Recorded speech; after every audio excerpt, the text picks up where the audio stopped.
Sudah bisa dimulai kan ya presentasinya? Oke, ini dibantu sama yoga ya. Oke, silahkan. Ya, Assalamualaikum warahmatullahi wabarakatuh. Selamat pagi teman-teman semua dan Ibu Dewi Agustin Pratamasari, SEMSM, selaku dosen pengampu mata kuliah Marketing Manajemen. Kami dari kelompok 5 yang beranggotakan Elsinta Putri, Johara, Rahel Askia Zahra, Ola Giare Cadiola, Tegar Hanafi, Leon Heskiel, dan saya Imelda Bella Clarissa, Andi Muhammad Syauki, dan Novel Muhammad Rahman. Hari ini kami akan mempresentasikan materi mengenai Innovation, New Product Development, and Product Strategy. Baik, selanjutnya penyampaian materi akan disampaikan oleh rekan saya. Oke, Assalamualaikum warahmatullahi wabarakatuh. Perkenalkan, saya Ola Girijadiola. Di sini saya akan menjelaskan mengenai produk konsep dan three layers product. Konsep produk atau produk konsep adalah salah satu filosofi pemasaran yang menekankan bahwa konsumen akan menyukai produk-produk yang menawarkan kualitas, kinerja, dan fitur terbaik. Maka dari itu, perusahaan harus mencurahkan energinya untuk membuat perbaikan produk yang berkelanjutan. Istilah ini juga merujuk pada versi terperinci dari ide produk baru yang memenuhi keinginan dan kebutuhan fungsional, sosial, psikologis dari konsumen. Untuk membahas produk lebih jelasnya, di sini saya akan menjelaskan mengenai 3 layers produk. Bisa digeser ke slide selanjutnya. Oke, ada 3 layer produk, yaitu yang pertama ada core produk, di mana itu adalah inti dari produk itu sendiri. Lalu ada actual produk, itu adalah fisik produk. Dan yang terakhir ada augmented produk, yaitu tambahan dari produk itu sendiri. Untuk lebih jelasnya di sini saya akan menjelaskan satu persatu dari 3 layer tersebut. Yang pertama, the core product. The core product itu sebenarnya adalah segala manfaat yang diberikan oleh produk kepada customer atau bisnis customer. Lalu yang kedua ada actual product. The actual product itu adalah bentuk fisik atau service yang diberikan sesuai dengan keinginan dari customer. Lalu yang ketiga ada the augmented product. The augmented product itu adalah fitur tambahan dari actual product. Jadi dia cuma sebagai tambahan aja. Untuk lebih rincinya kita bisa lihat di contoh di slide selanjutnya. Oke, seperti yang udah dijelaskan tadi kan ada 3 layers ya. Core product, actual product, dan augmented product. Nah, di sini kita bisa lihat ada 3 layer ungu yang di tengah-tengah. Yang putih di tengah itu kan core product. Seperti yang udah dijelaskan tadi, dia adalah basic benefit dari suatu produk. Kemudian jika kita lihat di sebelah kanannya adalah salah satu contoh dari core product itu seperti apa. Di sini contohnya automobile gitu, seperti mobil. Ya semacam transportasi. Tentunya memberikan manfaat dalam bertransportasi. Kemudian automobil ini juga memberikan manfaat seperti carrying cargo, lalu ada excitement. Mungkin di sini konteksnya adalah untuk mobil-mobil yang memberikan kegembiraan gitu untuk para penggunanya, seperti mungkin mobil mewah dan lain-lain. Kemudian juga memberikan image enhancement, dalam artian peningkatan citra dalam penggunaan automobil. Kemudian kita beralih ke ungu muda di tengah tuh, actual product. Nah, the actual product ini bisa kita kategorikan seperti fitur-fitur, package, brand, quality, dan appearance, atau penampilan dari produk tersebut. Sebagai contoh, kita lihat di sebelah kanan, ada size mesin, habis itu ada warna, kemudian ada interiornya seperti apa. Pokoknya the actual product itu fokus sama hal-hal yang fisik, seperti body style, option available, nama modelnya apa, workmanship-nya apa, seperti itu. Lalu yang ketiga, yang bagian paling luar itu ada augmented product. Augmented product itu seperti actual product, namun dia tuh bersifat tambahan. Fitur tambahan untuk actual produk itu sendiri begitu. Di sini bisa dikategorikan seperti warranty atau garansi, misalnya garansi 4 tahun setelah pembelian, atau garansi per 50.000 mil kalau tadi itu mobil. Lalu ada repair service setelah penjualan, instalasi, habis itu customer support service, lalu ada delivery, kredit, dan product use interruption. Oke, mungkin selanjutnya dapat dijelaskan oleh rekan saya. Terima kasih. Baik, selanjutnya saya akan membahas how marketers classify product. Pasti teman-teman di semua udah tahu kan apa sih produk tuh. Sedikit mengulang bahwa sebuah produk itu dapat berupa barang berwujud atau layanan atau ide yang tidak berwujud, dan bahwa ada beberapa lapisan yang berbeda pada produk yang dapat digunakan oleh konsumen untuk mendapatkan nilai. Di sini pemasar mengklasifikasikan produknya ke dalam beberapa kategori, di mana kategori-kategori tersebut tuh dapat mewakili perbedaan dalam hal perasaan konsumen dan pelanggan bisnis terhadap produk dan bagaimana mereka membeli produk yang berbeda. Pemahaman seperti itu dapat membantu pemasar dalam mengembangkan produk baru. Baik, jadi marketers di sini membagi klasifikasi produk berdasarkan tujuan penggunaannya, yaitu oleh konsumen untuk penggunaan pribadi dan untuk penggunaan organisasi atau bisnis. Next. Baik, selanjutnya saya akan menjelaskan how long do product last. Di sini ada dua jenis. Yang pertama itu ada durable dan yang kedua ada non-durable goods. Di mana durable goods itu adalah produk konsumen yang memberikan manfaat dalam jangka waktu yang lama. Artinya produk konsumen tersebut dapat memberikan manfaat dalam jangka waktu bisa berbulan-bulan, bertahun-tahun, atau bahkan sampai puluhan tahun. Contohnya itu seperti mobil dan peralatan rumah tangga. Sebaliknya, kalau non-durable goods ini adalah barang yang mempunyai wujud serta bisa habis pakai apabila dikonsumsi dalam satu atau beberapa kali penggunaan. Jadi produk konsumen tersebut tuh memberikan manfaat dalam jangka waktu yang singkat. Next. Nah, pemasar di sini perlu nih memahami keinginan konsumen akan manfaat produk tersebut. Jadi si pemasar tuh perlu memahami apa sih keinginan konsumen, dan penting banget untuk pemasar untuk memberikan jaminan, layanan, dan dukungan pelanggan. Jadi di sini pemasar dapat memberikan layanan kepada konsumen agar dengan mudah menemukan informasi yang mereka butuhkan. Nah, salah satu caranya di sini adalah dengan menyediakan bagian FAQ di situs web perusahaan. Selain itu, cara lainnya adalah dengan membuat semacam halaman di Facebook, Twitter, papan pesan, atau blog untuk memudahkan konsumen menemukan informasi produk. Sebenarnya hal-hal seperti ini tuh penting banget untuk perusahaan seperti membuat forum-forum semacam itu, karena perusahaan dapat mengetahui apa sih yang dikatakan orang tentang produknya. Forum ini juga dapat menyediakan tempat bagi pengguna untuk berbagai informasi satu sama lain serta mengajukan pertanyaan kepada perusahaan terkait produk tersebut.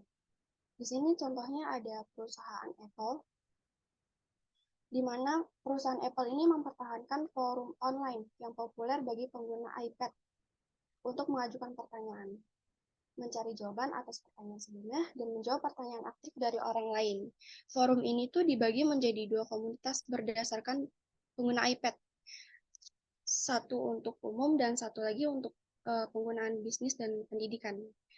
Sehingga hal tersebut memberikan manfaat yang maksimal bagi setiap kelompok penggunanya. Seperti itu. Next. Baik, selanjutnya ada how do consumer buy product. Nah, di sini pemasar juga mengklasifikasikan produknya berdasarkan di mana dan bagaimana konsumen tersebut membeli produk. Yang pertama ini ada convenience product. Adalah barang atau jasa yang tidak tahan lama, yang sering dibeli konsumen dengan perbandingan dan usaha yang minimal. Sesuai dengan namanya, konsumen mengharapkan produk ini tuh praktis dan mereka dapat membeli merek apapun yang sudah diperoleh gitu. Secara umum produk praktis ini memiliki harga yang murah dan tersedia secara luas. Convenience produk sendiri masih dapat dikelompokkan menjadi 3 jenis, yaitu ada staple produk, ada impulse produk, dan emergency products. Yang pertama ada staple produk. Jadi staple produk ini tuh merupakan barang yang dibeli konsumen secara rutin dan tersedia hampir di semua tempat. Contohnya ini seperti kebutuhan pokok, ada beras, dan seperti kebutuhan untuk mandi, sabun, dan pasta gigi, seperti itu. Yang kedua ada impulse produk, merupakan barang yang dibeli tanpa perencanaan terlebih dahulu. ataupun usaha-usaha untuk mencarinya. Jadi biasanya impuls produk ini tersedia dan dipajang di banyak tempat yang tersebar, sehingga konsumen tidak perlu repot-repot untuk mencarinya. Seperti itu contohnya, ada permen, coklat, majalah. Nah, impuls produk ini tuh biasanya dipajang di dekat counter supermarket. Ketika mereka ingin mempromosikan produk impulsif, pemasar memiliki dua tantangan, di mana yang pertama itu membuat desain produk atau kemasan yang menjangkau dan menarik perhatian pelanggan. Yang kedua, memastikan produk tersebut mereka terlihat dengan jelas, misalnya dengan menempatkan produk seperti tadi di lorong utama atau di jalur pasir. Yang ketiga ada emergency product, di mana emergency product ini tuh adalah barang yang dibeli bila suatu kebutuhan dirasa sangat mendesak gitu. Misalnya seperti payung dan jas hujan di musim hujan, kita akan membelinya di emergency produk gitu. Nah, karena kita sangat membutuhkan nih, produk tersebut tuh dengan segera harga dan terkadang kualitas produk itu mungkin tidak akan relevan dengan keputusan kita untuk membelinya. Next. Enggak. Ya, masih yang tadi, sorry.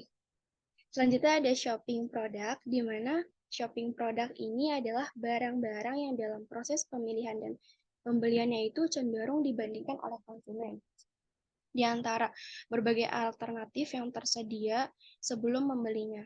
Nah, kriteria perbandingan tersebut tuh meliputi harga, kualitas, dan model masing-masing barang. Contohnya di sini ada laptop dan handphone. Jadi misalnya perusahaan laptop dan handphone itu mereka menawarkan serangkaian fitur nih dan fungsi yang terus berkembang serta versi baru terus masuk pasar. Namun konsumen terkadang memiliki banyak pilihan dan keputusan yang harus diambil tentang berbagai fitur yang didapatkan, termasuk kecepatan, ukuran layar, fungsionalitas, dan lain-lain. Nah, si perusahaan tersebut dapat memahami dilema konsumen. Maka dari itu perusahaan harus berusaha keras untuk mengkomunikasikan perbandingan kepada konsumen dalam iklan dan perusahaan. Biasanya di sini menemukan cara untuk membuat versi mereka agar tampak lebih unggul. Yang ketiga ada specialty product. Adalah barang-barang yang memiliki karakteristik dan identifikasi merek yang unik di mana sekelompok konsumen tersebut bersedia melakukan usaha khusus untuk membelinya. Umumnya jenis specialty produk ini terdiri atas barang-barang yang mewah dengan merek dan model yang spesifik. Specialty produk ini seringkali memiliki konotasi kemewahan, sehingga konsumen bersedia membayar harga yang lebih tinggi untuk mendapatkan citra yang diinginkan, seperti itu. Nah, konsumen tuh biasanya mengetahui nih banyak hal tentang specialty produk dan mereka cenderung setia pada merek yang tertentu. Contohnya di sini ada Lamborghini, itu kan merupakan barang yang mewah ya. Terus pakaian yang dirancang oleh perancang terkenal misalnya dari Christian Dior, Versace, dan lain-lain. Dan yang terakhir ada unsold product. Di sini adalah barang atau jasa yang tidak disadari atau diminati oleh konsumen hingga muncullah kebutuhan. Saya kasih contoh itu misalnya asuransi jiwa. Banyak sekali orang-orang yang ragu untuk memiliki asuransi pribadi disebabkan oleh kebingungan untuk memulai dari mana dalam melengkapi kebutuhan proteksi tersebut. Nah, sebenarnya asuransi jiwa ini tuh bukan hanya untuk mendukung pemenuhan kebutuhan darurat saja, akan tetapi juga membantu mengantisipasi kebutuhan finansial tak terduga yang lebih besar dan dibutuhkan lebih dari sekedar dana akurat. Karena ada banyak sekali resiko finansial yang bisa terjadi dan mengganggu stabilitas keuangan seseorang. Next. Bentar Imelda, yang tadi slide tadi.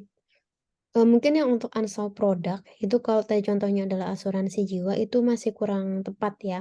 Karena unsold product sendiri itu adalah tadi secara pengertiannya adalah dia tidak akan dibeli sampai orang tersebut butuh gitu kan ya Imelda ya. Nah, kita bisa contohnya mungkin yang lebih tepat adalah misalnya obat. Nah, kita kan nggak akan, bukan vitamin ya, tapi obat. Nah, obat itu kita nggak akan beli itu obat sampai memang kita butuh itu obat. Jadi yang memang tidak akan dicari sama orang, unsolved itu tidak akan dicari. Atau contoh lainnya misalnya peti mati. Nah, kita nggak akan beli itu barang sebagai simpanan di rumah ya, sampai memang dia dibutuhkan. Ya, namanya juga unsold product. Tapi kalau misalnya tadi yang dicontohkan itu asuransi, itu sekarang dia udah jadi produk yang banyak dicari dan itu atas banyak kesadaran masing-masing ya gitu. Jadi itu bukan dalam kategori unsold product sebenarnya. Unsold product itu sesuatu yang betul-betul dia tidak akan kita beli kalau sampai memang kita tidak butuh sama hal tersebut. Gitu ya. Kalau yang lainnya udah oke. Iya. Oke, lanjut Terima Imelda. kasih Bu untuk koreksinya. Ya. Baik, next. Selanjutnya saya akan menjelaskan how do business by product. Nah, di sini tuh pemasar mengklasifikasikan produk B2B berdasarkan bagaimana pelanggan organisasi. Seperti halnya tuh produk konsumen. Ketika pemasar mengetahui bagaimana pelanggan bisnis mereka menggunakan suatu produk, mereka akan lebih mampu mendesain produk dan menyusun buaran pemasaran tersebut dengan sesuai. Yang pertama itu ada equipment. Nah, equipment ini adalah peralatan mengacu pada produk yang digunakan organisasi dalam operasi sehari-harinya. Contohnya itu ada komputer, mesin fotokopi. Peralatan ini tuh bersifat portable dan rentan lebih murah. Yang kedua ada maintenance, repair, and operating. Di sini adalah barang yang dikonsumsi pelanggan bisnis dalam waktu yang cukup relatif singkat. Adapun item dari pemeliharaan yaitu seperti perlengkapan kebersihan, item perbaikan di sini contohnya ada perkakas, dan sedangkan item operasional itu adalah meliputi kertas, komputer, di mana dipergunakan dalam rangka pemenuhan kebutuhan dasar satuan kerja, dan umumnya pelayanan ini bersifat internal. Yang ketiga ada raw materials. Di sini adalah produk dari industri perikanan. Contohnya itu ada dari kayu, pertanian, dan pertambangan yang dibeli oleh pelanggan organisasi untuk digunakan dalam produk jadi. Sebagai contoh, di sini adalah perusahaan makanan yang mengubah kedelai menjadi tahu. Itu masuk ke raw materials. Yang keempat, ada proses material and special services, di mana di sini adalah bahan olahan yang diproduksi perusahaan dari segi aslinya. Contohnya itu kayu yang diolah kemudian dijual untuk kepentingan pembangunan atau bisnis lain. Selain bahan olahan berwujud, beberapa pelanggan bisnis juga dapat mendapatkan layanan khusus dari pemasok luar. Jasa ini dapat berupa peralatan seperti memperbaiki mesin fotokopi atau memperbaiki kerusakan pada lini perakitan, atau bukan peralatan seperti riset pasar dan jasa hukum seperti itu. Nah, layanan ini tuh penting sekali bagi operasi organisasi, tetapi bukan bagian dari produksi suatu produk. Yang terakhir ada component parts.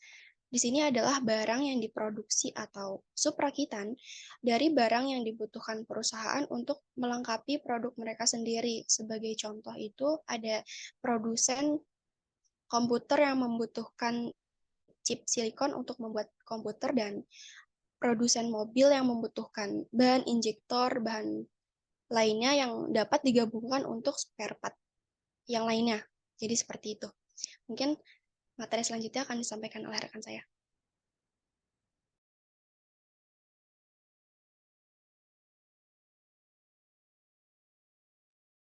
Baik, selanjutnya kita akan membahas mengenai the process of innovation. Dari perspektif legal, Federal Trade Commission mengatakan bahwa suatu produk dikatakan baru Novel nggak apabila bisa on produk cam. tersebut benar-benar Ya, baru dibuat Novel. atau diubah secara signifikan dan Novel bisa juga dengar hanya saya nggak? berlaku selama 6 bulan.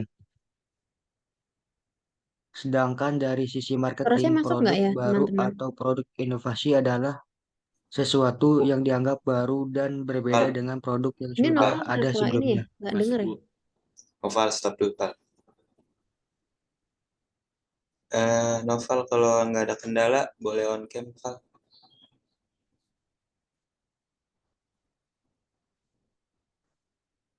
On cam, Val.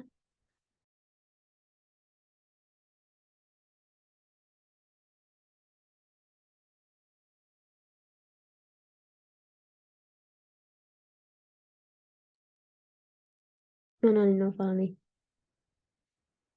Noval. Kok jadi malah di mute?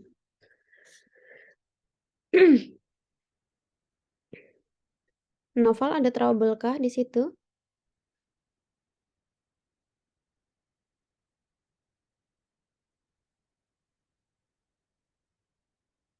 Teman-teman yang satu kelompok, Noval bisa dihubungin nggak? Kok tiba-tiba hilang?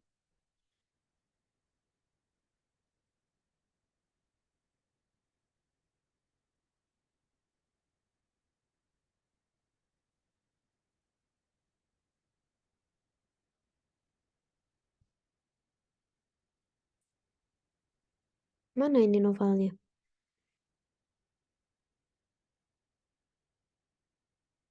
Yang presentasi gimana teman-temannya bisa kontak Noval? Kenapa ini Noval? Ya Bu, lagi saya kontak Bu.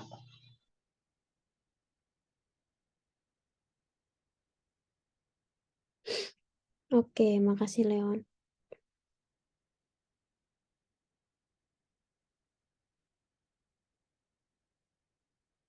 Saya telepon dia nggak mau ngangkat Ibu. Yuh, kenapa ya? Terus saya chat di sini dia bilang belum dibalas. Tapi masuk chatnya Leon. Masuk Bu, checklist 2 Bu. Oke.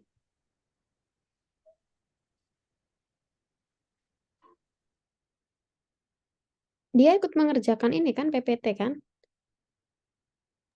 Ikut Ibu. Oke. Mana ini si Novelnya ya? Kita boleh ke next presenter ya. Kita nggak tahu sampai kapan Novel nggak ada info trouble atau apa gitu.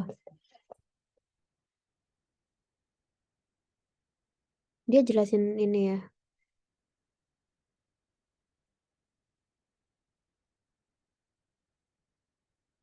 Oke. Oke, selanjutnya kita akan membahas mengenai new product development. Boleh slide selanjutnya? Nah, hal pertama yang bisa dilakukan oleh perusahaan sebelum memutuskan untuk new product development ini adalah melakukan research and development, di mana R&D ini merupakan sebuah proses sistematis yang cukup panjang untuk mencari inovasi-inovasi. Setelah ditemukan inovasi tersebut, lalu akan dikembangkan kembali melalui beberapa tahap. Di sini ada 7 tahap. Fase pertama ada idea generation, yang kedua ada product concept development and screening, yang ketiga ada marketing strategy development, 4 ada business analysis, 5 technical development, yang keenam ada test marketing, lalu yang terakhir di sini ada commercialization. Boleh slide selanjutnya.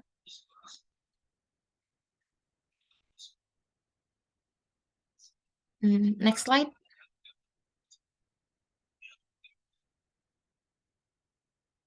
Nah, fase pertama di sini ada idea generation, di mana tahap ini bisa melakukan perusahaan ini bisa mencari ide-ide, mengumpulkan ide-ide dari beberapa sumber. Sumbernya di sini ada sumber internal, juga ada sumber eksternal, yang di mana sumber internal ini merupakan atasan ataupun karyawan di perusahaan tersebut atau dari karyawan divisi-divisi lain yang sekiranya masih masuk kepada new product development ini. Lalu pihak eksternal di sini ada customer dan juga ada kompetitor, di mana perusahaan bisa melakukan survei kepada customer terkait produk yang sudah diluncurkan sebelumnya, mengenai agar kita mengetahui nih kekurangan, kelebihan, atau hal-hal yang customer sukai pada produk tersebut.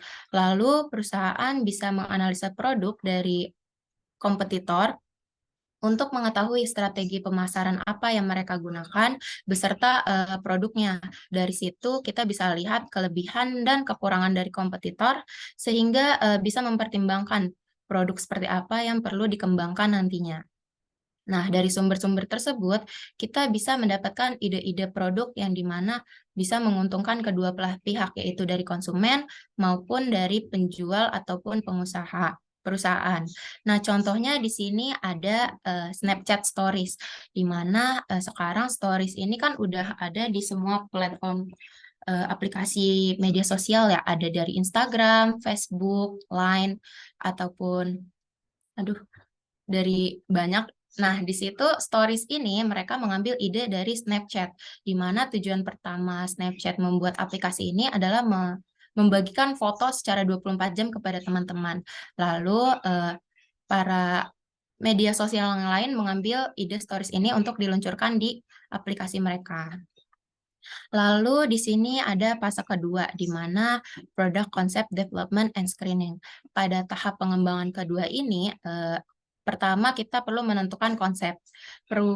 Perusahaan membuat konsep mulai dari produk apa yang diingin dijual, terus fungsi serta manfaatnya, harga, desain, juga kelebihan apa nih yang sekiranya dapat menarik pelanggan untuk membeli produk tersebut.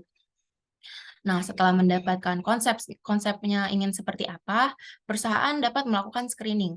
Screening di sini merupakan proses menyeleksi, di mana perusahaan memilih sekiranya ide-ide yang tadi kita sudah dapatkan dari idea generation, untuk idenya ini mana yang mau dipakai atau mana yang mau disingkirkan. Karena perusahaan nggak bisa mengambil semua ide-ide yang ada, karena terhalang dari biaya dari new product development ini. Boleh next slide. Nah, yang ketiga di sini ada fase marketing strategis development. Untuk tahap ketiga ini, strategi pemasaran produk bermaksud memperkenalkan produk kepada orang lain. Jadi tahap ini perusahaan menentukan nih targetnya siapa, terus posisi produk kita ini. Nah, tahap ini dilakukan agar perusahaan bisa memastikan bahwa mereka ini bisa memenuhi kebutuhan pelanggan atau tidak, terus mengerti dengan baik nggak pelanggan ini targetnya, terus cocok atau enggak sama kebutuhan yang target kita inginkan, terus juga dapat membangun branding produk. Contoh dari fase ketiga ini ada Sensi. Mungkin banyak dari masyarakat yang kenal Sensi ini pada masa COVID-19, di mana kalau kita nyebut nama Sensi ini pasti keingatnya masker Dakbil ataupun brand kesehatan gitulah ya, medis. Nah, terus Sensi di sini dia mengeluarkan banyak jenis-jenis produk seperti Dakbil. Dia mengeluarkan Dakbil ini karena banyaknya permintaan dari masyarakat ingin memakai masker yang anti pengap. Maksudnya kan dulu kita banyak masker kain, tetapi kalau masker kain ini mungkin kan akan membuat kita banyak terpengap gitu ya. Nah, Sensi ini mendengar semua permintaan customer, lalu dia menerbitkan jenis-jenis produk, jenis-jenis masker baru. Lalu di sini ada fase keempat, di mana bisnis analisis bertujuan agar perusahaan atau penjual mengetahui produk yang dia keluarkan ini bisa bertahan secara lama atau hanya sampai masa promosinya selesai. Terus perusahaan juga bisa memeriksa nih terkait biaya produksi, distribusi, pemasaran, dan perkiraan anggaran lain-lainnya. Nah, bisnis analisis ini juga bisa memastikan apakah dari masa pengembangan produknya ini ada masalah atau tidak.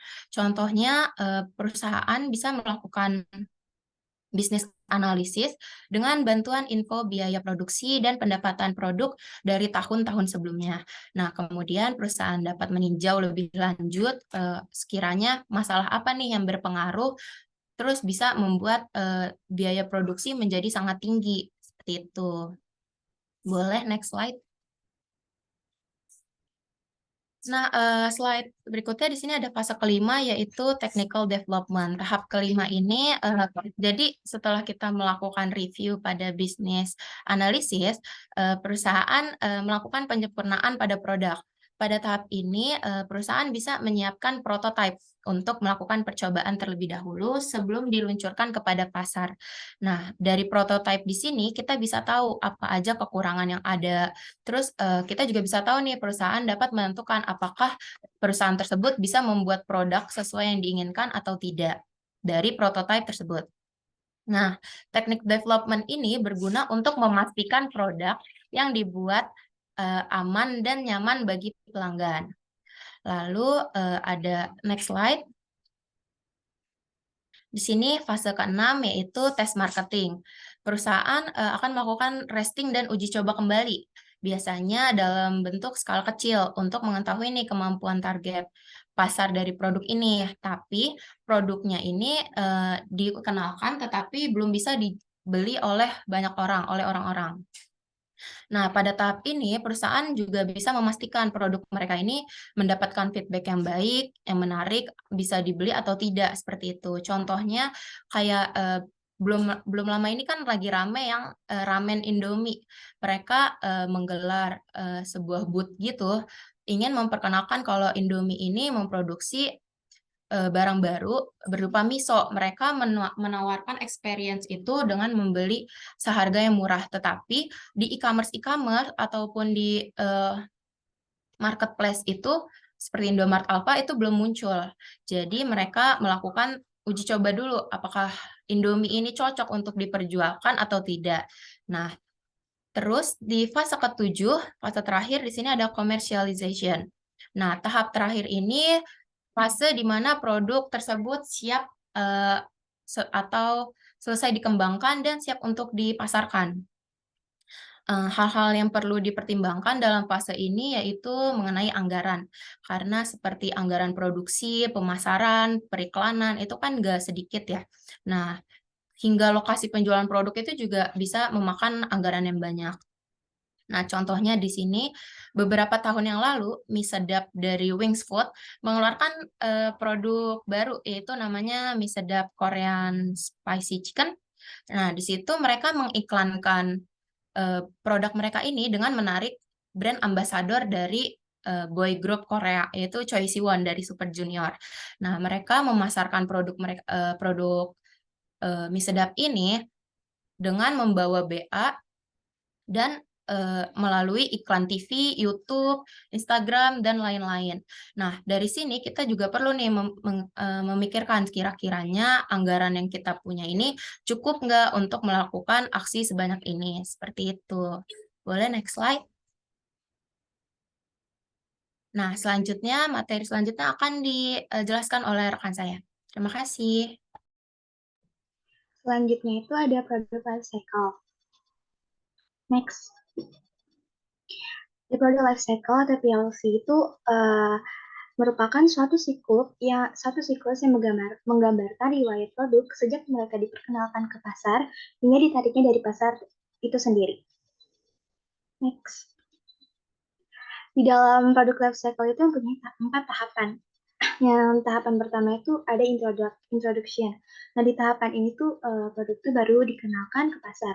Nah, di tahapan itu bisa menggunakan cara yaitu dengan endorsement, iklan-iklan di TV, terus atau enggak tester-tester makanan yang ada di grocery shopping setiap weekend. Nah, di tahapan ini tuh penjualan produk itu masih di bawah. Nah, selanjutnya itu ada tahapan growth atau perkembangan. Nah, di tahapan ini tuh produk itu berkembang dan semakin dikenal oleh pasar atau konsumen. Nah, tapi di tahapan ini tuh perusahaan itu mempunyai penyaing-penyaing baru untuk menyaingi produk perusahaan tersebut. Nah, selanjutnya itu ada tahapan maturity atau kedewasaan. Nah, di tahapan ini tuh produk itu mempunyai penjualan di titik tinggi dan pesaingnya itu semakin bermunculan. Nah, perusahaan itu berusaha bergerak secara agresif agar produk perusahaan itu dipilih atau tetap dipakai atau tetap diminati oleh konsumen. Yaitu dengan cara memberi diskon, memberi suatu hal yang menarik agar konsumen itu tetap membeli produk tersebut. Selanjutnya itu ada tahapan decline atau tahapan penurunan. Nah, di dalam tahapan ini tuh perusahaan itu mengalami penurunan penjualan. Mungkin karena penyaing itu mempunyai produk yang lebih baik atau lebih diminati oleh konsumen, jadi produk yang perusahaan buat itu semakin kurang diminati oleh konsumen.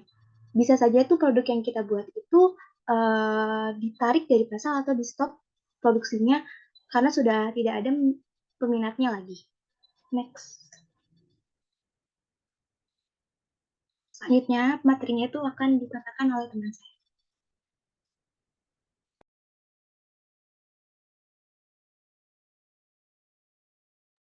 Selanjutnya kami akan masuk ke chapter 9 yaitu terkait product strategy, branding, and product management.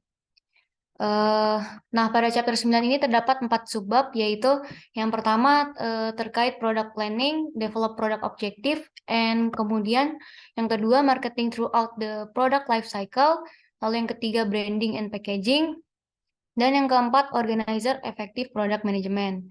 Di sini saya akan menjelaskan poin 1, yaitu product planning, develop product objective, and product strategy. Boleh di selanjutnya, next selanjutnya.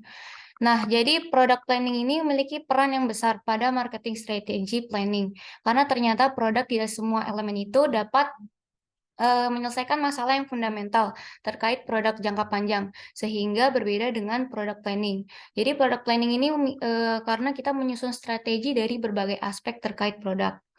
Produk ini dinilai memiliki peran yang besar dalam marketing planning, sehingga seorang marketers perlu mengetahui bagaimana strategi produk ini bisa kita susun. Nah, pada product planning ini kita akan mengenal istilah dengan product management. Product management itu sendiri adalah pendekatan sistematis dan biasanya berbasis tim untuk mengordinasikan semua pendekatan sistematis dan biasanya berbasis tim untuk mengordinasikan semua aspek pengembangan dan pelaksanaan strategi produk. Product management ini sendiri akan menjadi referensi atau menjadi acuan dalam pelaksanaan product planning. Nah, kemudian product planning ini seorang marketers itu bisa fokus ke arah mana sih sebetulnya. Jadi pada product plan ini marketers akan membuat decision terkait product benefit, kemudian features, styling, branding, labeling, and packaging. Lalu produk objektif itu bisa dikatakan efektif ketika tujuan yang terkait dengan produk itu dapat diukur, kemudian jelas, tidak ambigu, layak, dan juga menunjukkan kerangka waktu tertentu. Next selanjutnya.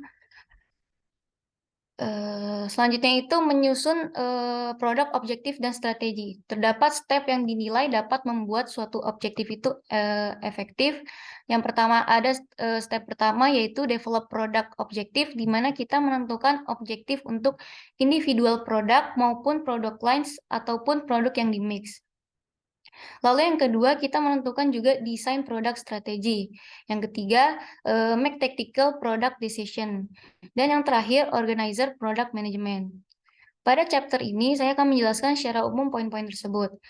Slide selanjutnya. Di sini terdapat dua macam develop product objective. Yang pertama itu objective and strategies for individual product, dan juga objective and strategies for multiple. Slide selanjutnya. Di sini saya akan menjelaskan pertama itu tentang strategi individual produk. Jadi secara umum ada 3 strategi dalam penentuan individual produk. Yang pertama, produk strategi itu sering difokuskan pada single new product. Jadi fokus pada satu produk dan mengenalkan produk yang baru. Kemudian yang kedua, setelah suatu perusahaan itu memiliki pengalaman yang dinilai sukses, penjualannya atas produk itu di ranah lokal atau regional, mereka memutuskan untuk memperkenalkan ke nasional. Contohnya itu ada keripik Maici. Keripik Maici itu dulunya terkenal hanya di lokal, contohnya di Bandung. Nah, karena di Bandung sudah digemari oleh warga Bandung, keripik Maici itu memutuskan untuk memperkenalkan ke berbagai daerah melalui minimarket, dan itu bisa dikatakan go nasional. Lalu kemudian yang ketiga, ada ketika suatu produk itu sudah mature, maka perusahaan akan fokus untuk mendevelop new varian atas produk tersebut. Contohnya Lay's Potatoes. Lay's Potatoes itu sudah menjadi produk nasional ya, dan juga sudah cukup mature dan memiliki pasar-pasar yang besar. Sehingga perusahaan fokus untuk memberikan varian baru untuk menjaga keberlangsungan pasar tersebut. Slide selanjutnya. Selanjutnya itu ada objective and strategies for multiple product. Dilihat dulu yang sebelah kanan, di situ di bagian sebelah kanan terdapat 2 strategi, yaitu ada product line extension dan product mix. Nah, di product line extension ini terdapat 3 istilah di sebelah kiri. Yang pertama itu ada product line atau lini produk. Lini produk itu diartikan sebagai total produk yang ditawarkan perusahaan untuk memuaskan sekelompok pelanggan sasaran. Contohnya itu ada Indofood. Indofood itu menjual salah satu produk lini yang bisa kita tahu situ mie instan. Mie instan itu tidak hanya mengeluarkan satu merek, terdapat ada Indomie, terus Supermie dan juga Sarimi dan yang lainnya. Lalu yang kedua, produk line-line itu ditentukan jumlah item terpisah dalam kategori yang sama. Nah, tadi kita ambil contoh lini produk yang ada di Indofood, yaitu mie instan. Nah, mie instan itu kan tadi punya merek Supermie, Indomie, dan Sarimi. Nah, itu merupakan produk line-line-nya. Lalu yang kemudian istilah ketiga ada stock keeping unit, yaitu kode unik atas setiap item. Misalnya di Indofood itu kode uniknya itu mereknya sendiri, seperti Supermie, Indomie. Lalu kita lihat lagi sebelah kanan, pada produk line extension ini ada 3 strategi lagi. Yang pertama itu stretching. Untuk memperluas produk lini, yaitu adding new items to line, itu ada 3 strategi, ada upward, downward, and two-way. Nah, upward ini biasanya dilakukan untuk perusahaan yang telah memiliki produk-produk yang mungkin menengah ke bawah.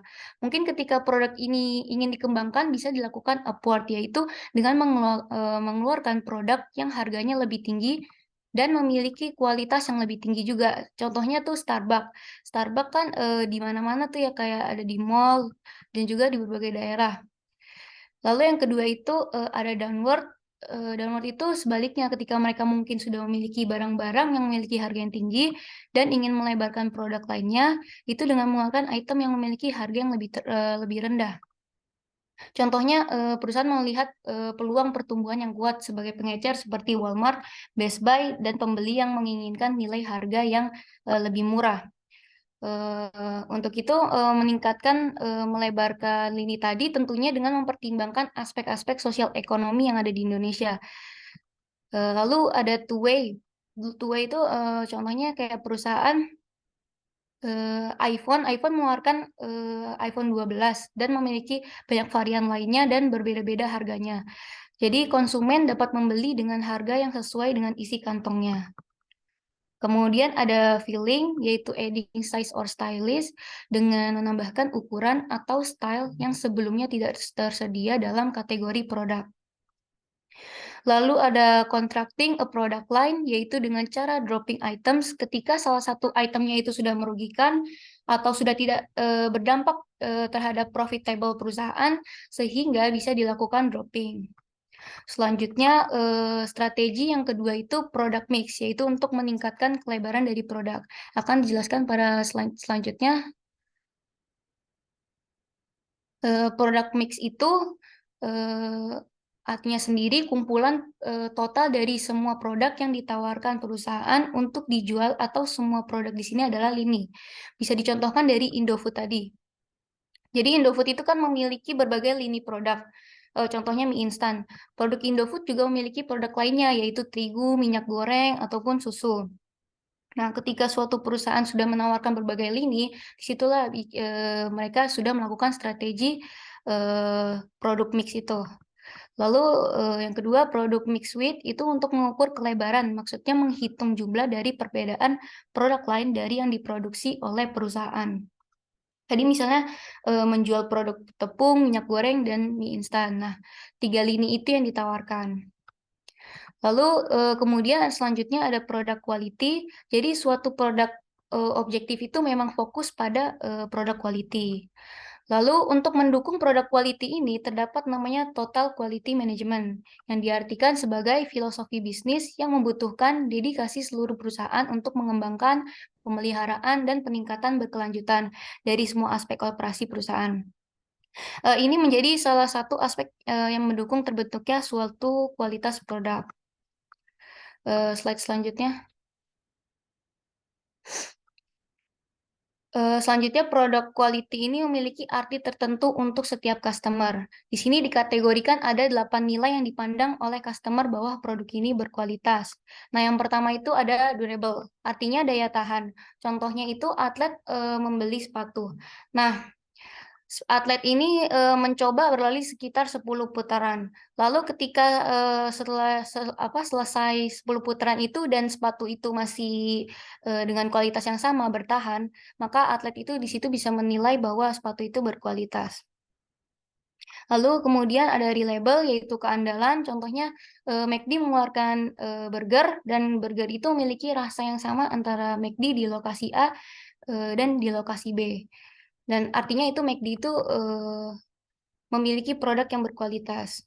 Lalu yang kemudian versatile yaitu serbaguna. Ketika produk itu serbaguna, dinilai produk bahwa ini produk berkualitas. Lalu satisfiedness yaitu kebutuhan, kemudian precision yaitu persepsi yang tinggi, kemudian ease of use itu seperti menjaga kualitas suatu produk, kemudian product safety, dan yang terakhir degree of pleasure. Contohnya berhubungan dengan barang yang memiliki nilai estetik.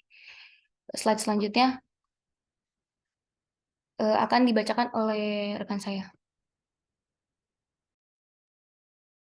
Ya, seorang marketer ini tentunya membutuhkan strategi dalam pengembangan produknya. Marketer juga sangat perlu dalam mengandalkan identitas suatu produk dalam usahanya. Saya Andi Muhammad Syauqi ingin menjelaskan kepada kalian apa itu branding and packaging dalam suatu produk. Next. Brand adalah kombinasi dari nama perusahaan, logo, dan merek dari sebuah produk untuk membedakan identitas suatu produk dengan produk lainnya. Bisa kita katakan, brand adalah wajah dan karakter dari sebuah produk ini. Kalau kita analogikan, akan sama saja seperti manusia dengan wajah, sifat, dan karakternya. Makin menarik wajah, sifat, dan karakter seseorang, tentunya kita akan makin tertarik untuk membuat relationship dengan orang tersebut. Sama saja dengan brand. Jika brand tidak menarik atau bahkan mirip brand produk orang lain, produk akan sulit menarik perhatian dan minat beli konsumen. Nah, kalau kita lihat sebuah brand besar yaitu Apple, mereka ini menerapkan everything in all their product seperti iPhone, iMac, iPod, dan lain-lainnya. Tujuan di balik penggunaan i di semua brand Apple itu untuk menciptakan brand identity yang konsisten dan mudah dikenali di seluruh produk mereka. Makanya di sini ada sebuah syarat dalam penamaan. Biasanya perusahaan harus melewati 4 easy test, di mana brand ini harus easy to say, easy to spell, easy to read, and easy to remember. Dalam pemberian nama, brand juga penting untuk memastikan bahwa dalam brand tersebut lolos dalam 4 kesesuaian, yaitu yang pertama fit the target market. Sebuah penamaan brand ini harus sesuai dan cocok dengan pasar sasaran yang dituju. Nama brand harus sesuai dengan preferensi, nilai-nilai, dan aspirasi pasar sasaran sehingga lebih mudah dikenali, diingat, dan dihubungkan dengan merek tersebut.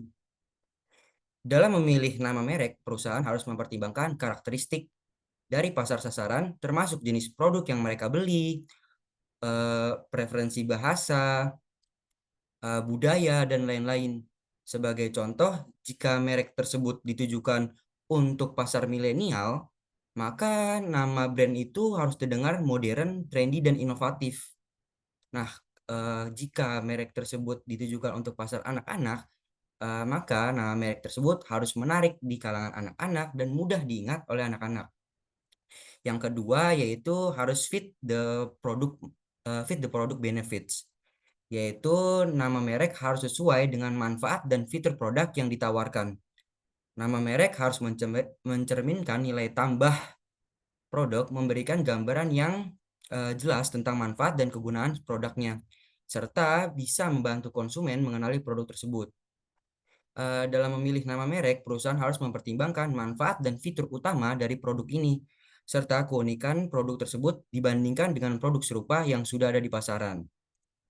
Misalnya, jika merek tersebut menawarkan produk yang ramah lingkungan, maka merek harus menggambarkan hal tersebut seperti green wave atau eco-friendly, sehingga penamaan merek ini dapat membantu membangun citra mereka yang kuat.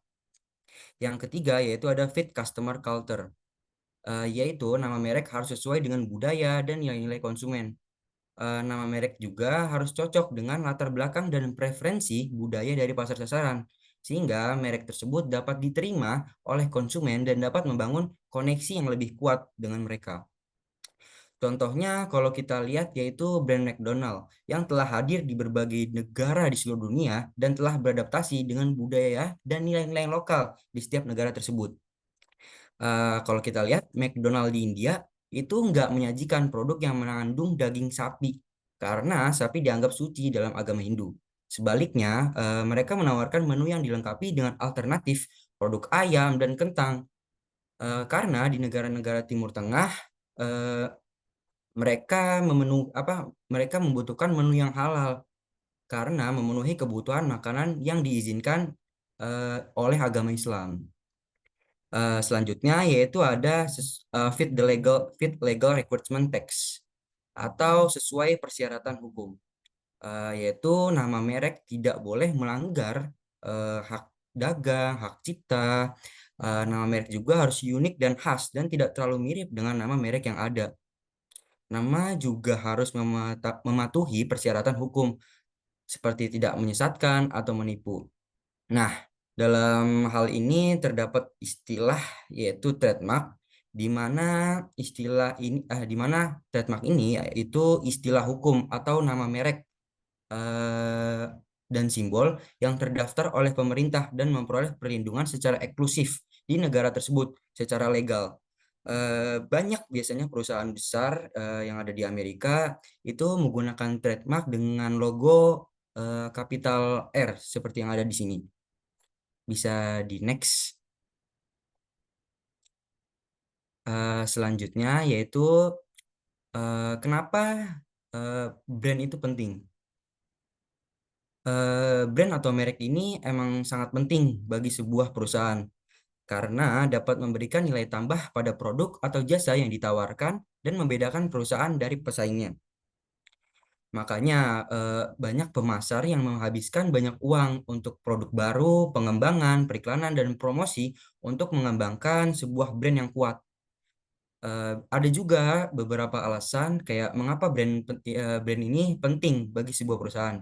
Yang pertama yaitu meningkatkan kesadaran merek atau kita kenal dengan brand awareness. Yang kedua yaitu meningkatkan nilai merek atau brand value. Nah, dengan memiliki merek yang kuat dan terpercaya, perusahaan dapat meningkatkan nilai merek atau brand value ini untuk memungkinkan mereka dapat menetapkan harga yang lebih tinggi atas produk atau jasa yang mereka tawarkan. Nah, yang ketiga yaitu ada brand extension, di mana brand extension ini itu dengan memiliki merek yang kuat dan terpercaya, perusahaan itu bisa memperluas bisnis mereka. Perusahaan bisa memperkenalkan produk atau jasa jasa baru yang terkait dengan merek mereka. Ada juga konsep negatif kebalikan dari brand extension ini yaitu brand dilution, yaitu situasi di mana merek perusahaan kehilangan daya tarik atau nilai karena berbagai faktor. Bisa seperti perluasan pasar yang salah, perubahan citra merek yang tidak konsisten, atau peluncuran produk yang tidak sesuai dengan merek tersebut. Kalau kita lihat salah satu perusahaan yang pernah mengalami brand dilution ini yaitu Nokia. Kalau kita tahu Nokia ini merupakan perusahaan ponsel terkenal yang pada masanya merupakan pemimpin pasar ponsel di seluruh dunia. Namun perusahaan ini kehilangan tempatnya sebagai pemimpin pasar karena gagal mengadaptasi teknologi baru dan tren pasar. Perusahaan Nokia ini mulai memperluas produknya ke sektor lain seperti televisi dan kamera yang mengurangi fokus brand mereka pada ponsel dan memperburuk citranya sebagai merek ponsel terkemuka. Ada juga strategi lain dari brand extension ini yaitu sub-branding, di mana sub-branding ini strategi perusahaan memperkenalkan merek tambahan yang terkait dengan merek utama, namun perbedaannya ini itu memiliki identitas dan posisi pasar yang berbeda.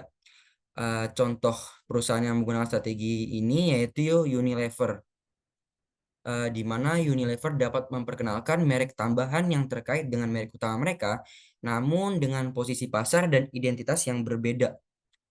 Contohnya itu kayak salah satu merek dari Unilever yaitu Dove Men Care, merek tambahan dari Dove yang dikhususkan untuk produk perawatan pria, atau Clear Scalp and Hair, yaitu merek tambahan dari Clear yang dikhususkan untuk produk perawatan kulit kepala dan rambut. Strategi ini dapat membantu Unilever untuk menjangkau segmen pasar baru atau memperkuat posisi merek yang ada di pasar yang sudah ada. Bisa di next. Selanjutnya ada branding strategi. Next, yuk. Branding strategi yang pertama itu ada individual brand versus family brand, di mana individual brand ini yang tidak tahu atau merek tunggal merujuk pada strategi branding di mana setiap produk atau layanan memiliki merek sendiri dan tidak terkait dengan merek utama perusahaan. Sedangkan kalau family brands ini itu merek keluarga yang merujuk pada strategi branding, di mana setiap produk atau layanan memiliki merek tambahan yang terkait dengan merek utama perusahaan. Contoh dari individual brands ini yaitu Coca-Cola dan Pepsi. Sedangkan contoh family brands ini itu Microsoft. Kalau kita tahu Microsoft ini kan memiliki brand di dalamnya seperti Office, Xbox, dan Windows. Selanjutnya yaitu ada National and Store Brands. National Brands atau merek nasional merujuk pada merek yang dijual di seluruh negara atau bahkan di seluruh dunia.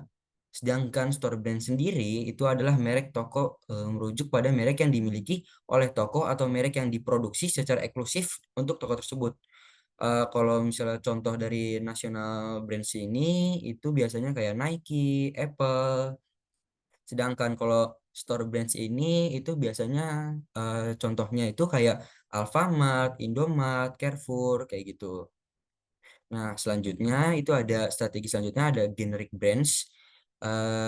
Generic brands ini atau merek generik itu merujuk pada produk atau layanan yang dijual tanpa merek atau merek yang sangat sederhana. Kalau kita tahu itu seperti minyak sayur atau sabun cuci. Strategi branding ini biasanya digunakan untuk produk atau layanan yang bersifat komoditas dan bersaing pada harga. Selanjutnya ada licensing, yaitu merujuk pada strategi di mana perusahaan memperoleh hak untuk menggunakan merek atau karakter yang dimiliki oleh pihak lain untuk produk atau layanan mereka. Contoh dari strategi licensing ini yaitu produk mainan dengan merek Disney atau karakter Avengers. Selanjutnya ada co-branding. Nah, co-branding ini strategi yang merujuk di mana dua atau lebih merek bekerja sama untuk menciptakan produk atau layanan baru. Contohnya yaitu Adidas dan Parley for the Oceans yang bekerja sama untuk menciptakan sepatu olahraga yang terbuat dari bahan daur ulang. Next slide.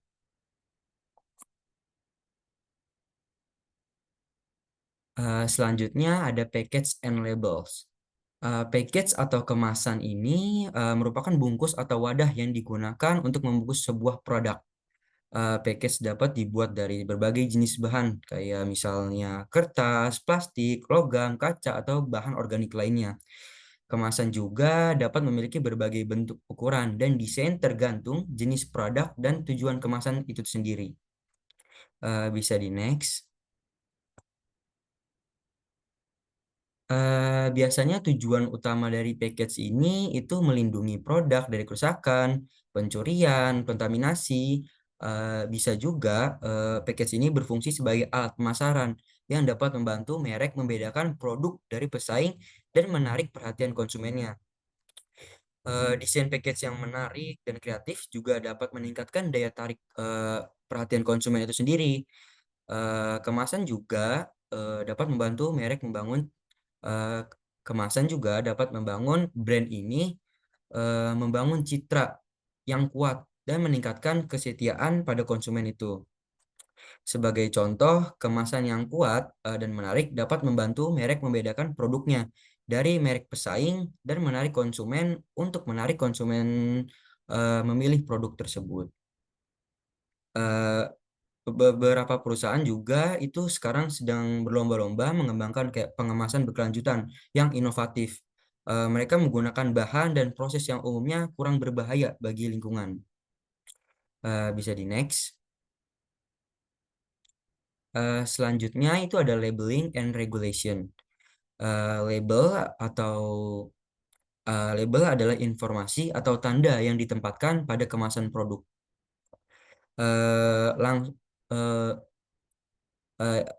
Labels ini berguna untuk memberikan informasi kepada konsumen tentang produk tersebut. Kayak label ini bisa berupa tulisan, angka, gambar, simbol, atau kombinasi dari beberapa elemen tersebut.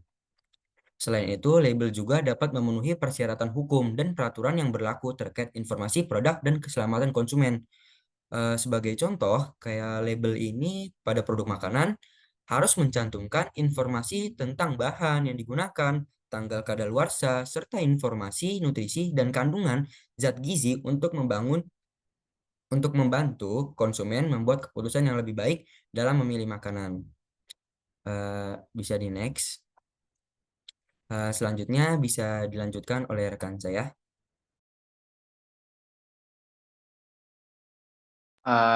Oke. Sebelumnya, apakah suara saya sudah terdengar? Masuk, Leon. Kali ini saya akan menjelaskan apa itu manajemen produk. Praktik mengelola seluruh siklus hidup produk mulai dari perencanaan hingga pengembangan, peluncuran, dan pemeliharaan produk.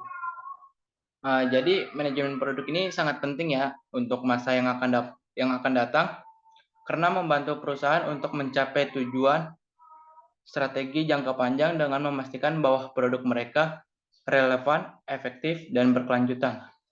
Next. Nah, di sini saya ingin menjelaskan tipe manajemen produk.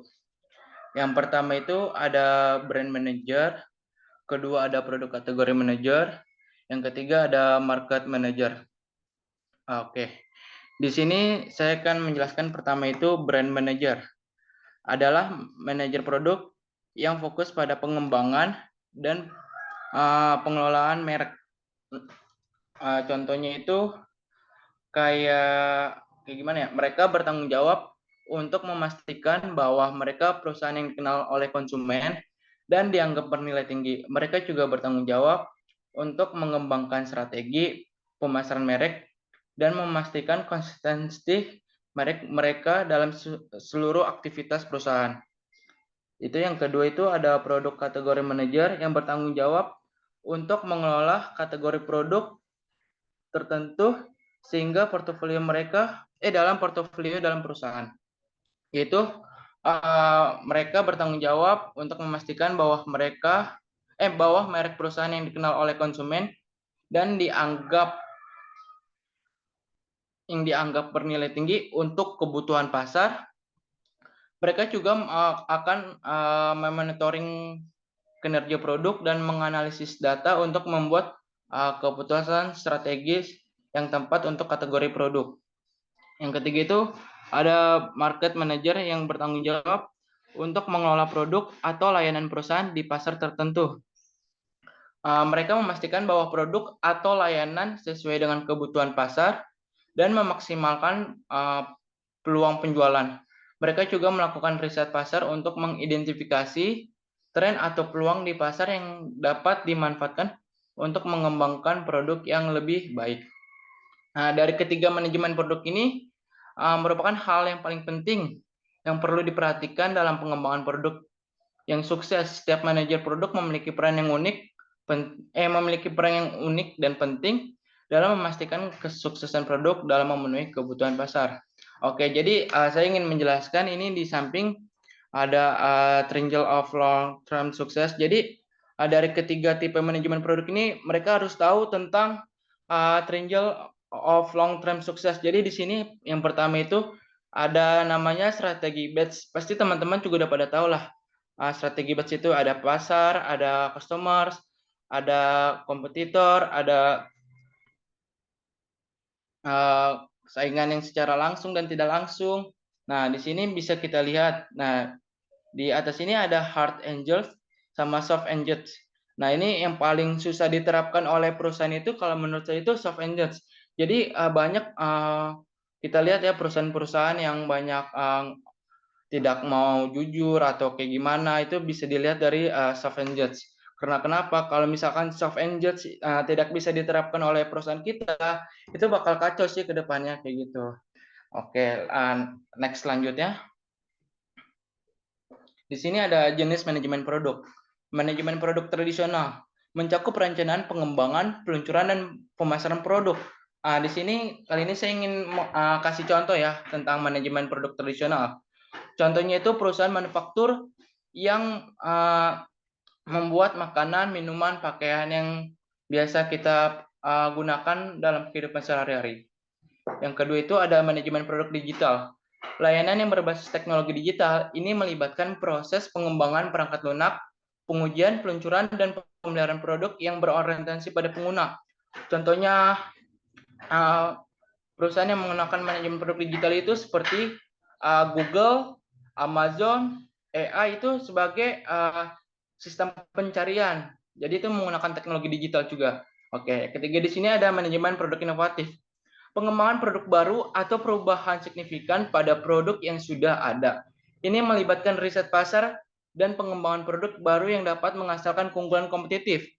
Contoh perusahaan itu ada yang pernah kita lihat itu keluaran terbaru mobil yaitu Tesla yang menggunakan energi listrik dibandingkan mobil-mobil lain pada umumnya menggunakan bahan bakar. Ini merupakan nilai value dari mobil Tesla untuk di pasaran mobil. Sini ada namanya manajemen produk strategis, melibatkan mempertimbangkan tujuan jangka panjang perusahaan dan pengaruhnya terhadap dan portofolio produk. Ini melibatkan pemilihan dan penilaian produk yang berpotensi untuk mencapai strategis jangka panjang. Contohnya ini manajemen yang kata diversifikasi perusahaan ya. Jadi yang saya ambil itu diversifikasi perusahaan yang bisa membuat strategi yang baik di perusahaan yang gitu sih. Next, di sini akan saya kasih contoh dua perusahaan. Next. Nah, di sini akan saya kasih contoh dua perusahaan yang itu sama-sama marketplace elektronik di Indonesia. Teman-teman sebelumnya udah pada kenal nggak Tokopedia sama JD.id? Pasti lebih banyak yang kenal Tokopedia dibanding JD.id. Karena kenapa JD.id? Kalau menurut saya pada tahun 2015 ini JD ini sangat berkembang pesat karena dia mempunyai tagline itu garansi untuk barang elektronik semuanya gitu. Kalau menurut saya pasti dijamin ori tagline-nya kayak gitu. Sedangkan Tokopedia mempunyai tagline itu Tokopedia dulu. Nah, oke. Yang saya ingin jelaskan kenapa JD.id ini tidak mempunyai manajemen produk. Yang pertama itu bahwasannya kalau JD.id itu menerapkan strategi marketing yang dari Cina untuk diterapkan di Indonesia. Itu secara tidak langsung kalau menurut saya tidak bisa karena sifat konsumen itu tidak bisa kita samakan yang di Cina sama di Indonesia. Yang kedua itu mereka tidak legalitas lokalnya sama kayak karyawan-karyawan lokalnya itu kurang. Lebih banyak kan kalau setahu saya itu dari luar. Kalau misalkan JD.id ini mempunyai cangkupan lingkungan teman lokal yang lebih banyak, jadi kalau menurut saya mereka bisa mengetahui target market place di Indonesia itu seperti apa gitu sih. Dibandingkan Tokopedia ini sangat mempunyai legalitas lokal segala macam dan pendirinya juga kalau menurut saya kan orang asli Indonesia juga ya kalau nggak salah. Itu sih kalau yang membuat manajemen produk JD.id tidak bisa berkembang. Makanya sekarang JD.id ini pada tanggal 31 Maret 2023 ini mengalami kegagalan atau kayak misalkan kayak ya menutup outletnya di seluruh Indonesia karena kalah saing dengan kompetitor seperti Tokopedia dan Shopee pada lainnya gitu sih. Sekian yang bisa saya sampaikan, terima kasih.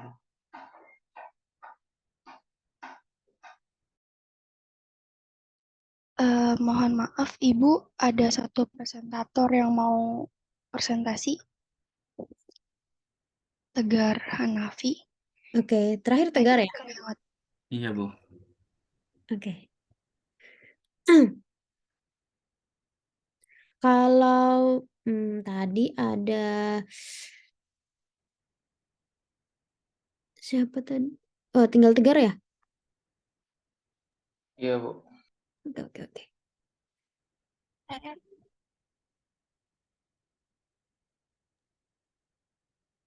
Novel nggak ada inti ya, nggak ada kabar lagi ya? Dia Iya, belum Bu. itu tadi. Nggak ada Ada, kabar, Bu, Bu. udah Novel di belum ada chat. kabar, Bu. Oh, oke. Ya, Semoga dia baik-baik saja. Oke, Tegar silahkan. ya, materi selanjutnya mohon maaf ya tidak bisa dilanjutkan dikarenakan rekan saya ada kendali. Jadi pada intinya itu materi yang saya akan jelaskan di new and improve the process of innovation itu ada jenis-jenisnya. Next, yuk. Jenis-jenis. Next lagi. Nah, saya Tegar Hanafi akan menjelaskan 3 jenis inovasi. Yang pertama, inovasi terputus atau discontinuous.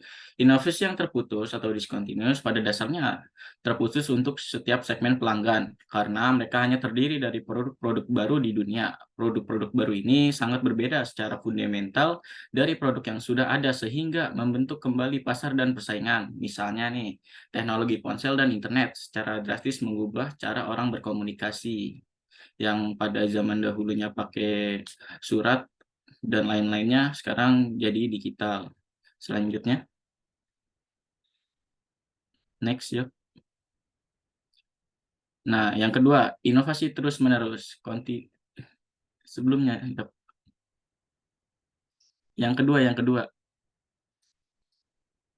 Nah, inovasi terus-menerus atau continuous innovation adalah modifikasi dari produk yang sudah ada dan bukan pembuatan produk yang baru sepenuhnya. Dalam inovasi ini menimbulkan pengaruh yang paling tidak mengacaukan pola perilaku yang sudah mapan menurut Suryani 2008-32. Pada umumnya inovasi dilakukan perusahaan dalam penyempurnaan atau modifikasi produk dengan cara inovasi kemasan, inovasi produk, dan inovasi tempat. Hal tersebut dapat disimpulkan bahwa perubahan produk yang dilakukan hanya berdasarkan pada penyempurnaan produk sebelumnya. Contohnya nih, antara lain, menambahkan fluoride pada pasta gigi, memperkenalkan perubahan mobil listrik, dan menambahkan mentol pada rokok. Next.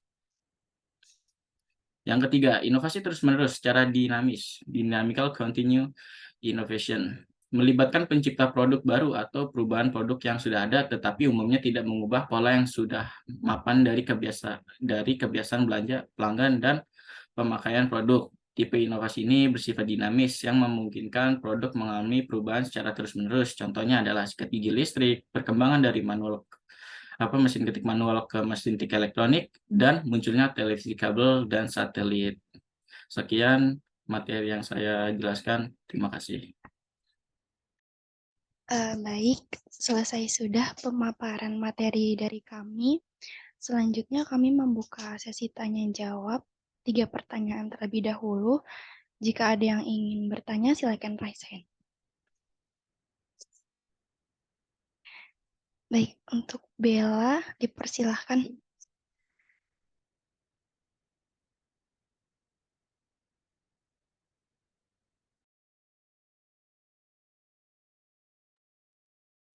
Bella, boleh bertanya? Oke, karena belum ada. Udah ada. Sorry tadi nge-lag ininya. Oh, ya udah. Oke, boleh untuk nanya.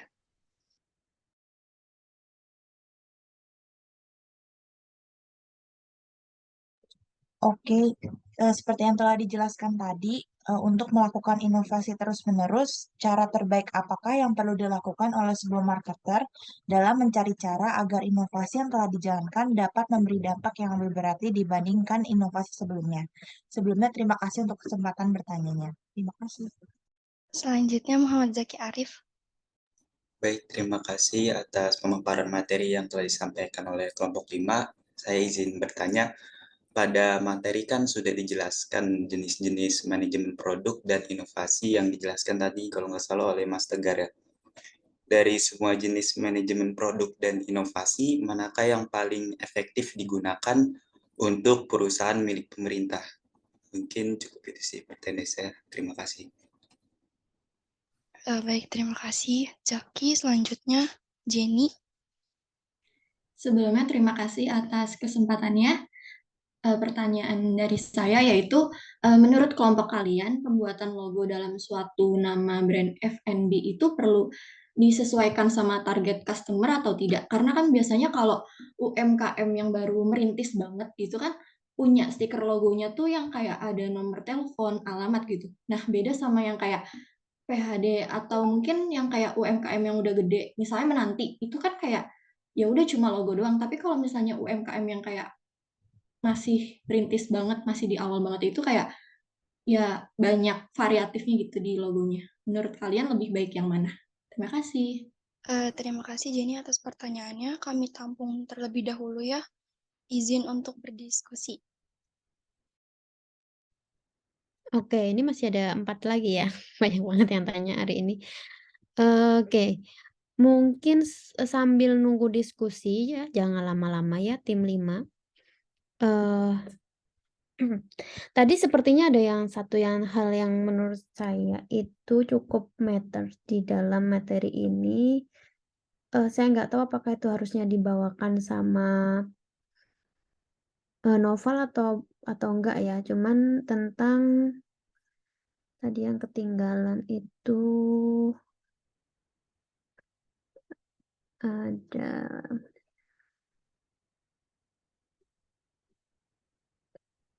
Nah, kategori adopters tadi belum kan ya di kelompok ini ya? Atau saya yang skip ya? Kategori adopters. Coba saya share ya. Yang ini tadi udah belum? Kan cuman PLC ya tadi ya. Product life cycle doang ya. Kelompok 5 tadi ada yang jelasin ini?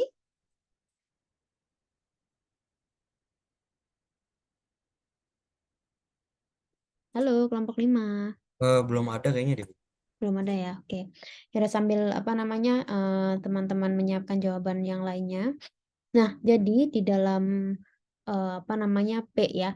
Ternyata kalau kita ngomongin produk itu banyak sekali ya tadi yang harus difikirkan oleh pemasar. Tadi dari awal itu kita belajar tentang pengkategorian produk itu macam-macam ya. Tadi yang paling unik itu ada pengkategorian produk, salah satunya unstock produk. Tadi dari durable, non-durability-nya juga bisa jadi kategori produk. Nah, dari situ teman-teman sudah belajar mengenai bahwa produk itu ternyata bermacam-macam jenisnya. Lalu tadi juga yang menjadi hal penting lagi adalah adanya siklus produk. Jadi di mana ternyata siklus produk itu nanti yang akan menentukan proses lainnya, salah satunya proses promosi biasanya kayak gitu. Nah, di dalam siklus produk tadi itu kita sudah belajar tentang produk itu ada introduction ya, ada saat di mana mereka itu baru perkenalan, kemudian ada saat mereka sudah mature, sudah posisinya stabil, biasanya ada karakteristiknya masing-masing. Tadi sudah dijelaskan sampai proses produk itu biasanya bisa decline. Walaupun tidak ada satu pemasar pun yang mau produknya decline ya, dalam arti memang sudah tidak diinginkan oleh pasar. Sehingga tadi ada berbagai inovasi yang bisa dilakukan oleh produk, itu salah satu cara untuk biar menghindari siklus produk itu ke decline, jadi tetap ke mature terus.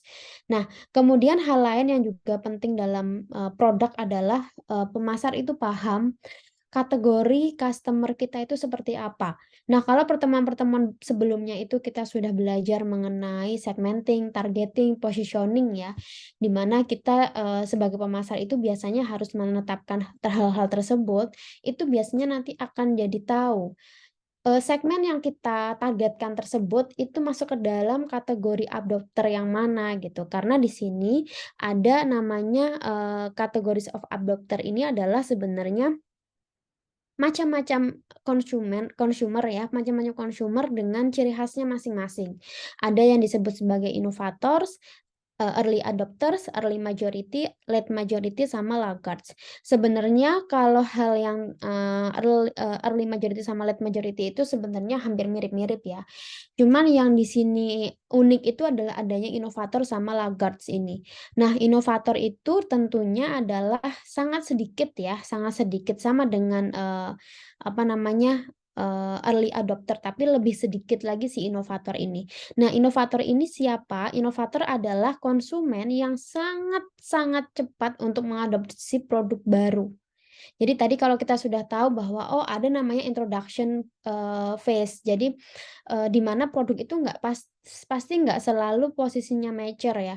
Kalau misalnya kita mungkin teman-teman dulu nggak kenal iklan Indomie saat awal-awal dia muncul. Dimana kalau iklan Indomie sekarang itu udah dia selalu asosiasikan produk dengan keluarga, dengan have fun, dengan lain sebagainya. Tapi kalau awal muncul dulu sekali mie instan itu pasti dia akan memberikan iklan atau memberikan promosi yang sifatnya itu mengenalkan karena dia prosesnya introduction. Tapi kalau sekarang pasti udah nggak tahap itu lagi ya. Nah, si inovator ini dia ketika produk masih dalam masa introduction itu dia udah langsung mau beli gitu. Ini sama dengan orang-orang yang biasanya beli misalnya gadget yang mana di Indonesia itu belum ada bahkan atau belum ada di Indonesia, masih hanya ada di luar-luar terus mereka memburu hal itu. Nah, itu masuk ke dalam inovator ya. Lalu kalau early adopter itu tidak sedikit inovator, tidak se-ekstrim inovator, dia sudah cenderung untuk menunggu misalnya iPhone-nya udah ada di Indonesia nih. Nah, dia baru beli. Tapi kalau inovator itu benar-benar ekstrim. Belum ada di Indonesia, dia kejar di negara di mana produk itu dibuat kayak gitu.